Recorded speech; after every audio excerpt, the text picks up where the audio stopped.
Quand on plonge un microphone sous l'eau, on peut entendre des paysages sonores riches et complexes, témoins d'une incroyable diversité. Voici la représentation temps-fréquence d'un enregistrement sous-marin. Pour la comprendre, c'est simple, c'est comme lire une partition. Le temps se déroule horizontalement, tandis que la hauteur du son varie suivant l'axe vertical. Cette image est représentative des trois grandes familles de sources sonores. Premièrement, il y a la géophonie, qui regroupe toutes les sources sonores naturelles d'origine non biologique.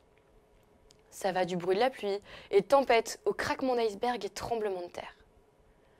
Les bruits d'origine humaine sont regroupés sous le terme d'anthropophonie. Cela comprend les bruits générés par le trafic maritime et par les zones portuaires, tout autant que les activités de forage ou les sonars. La troisième catégorie est ce que l'on appelle la biophonie. Elle désigne l'ensemble des autres sons orchestrés par le vivant. Chacun de ces signaux va intéresser une communauté scientifique spécifique qui les considère alors comme des sons et considère le reste comme du bruit. En plus, à la différence de l'air dans la mer, les sons se propagent vite et loin, en particulier à basse fréquence. Cela permet par exemple d'enregistrer au moyen d'un seul capteur à plus de 100 km à la ronde.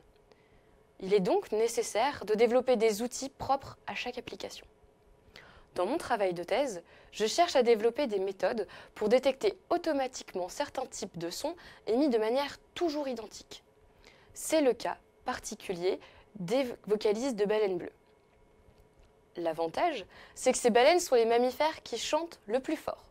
En plus, elles émettent des sons à un rythme régulier et pendant de longues périodes.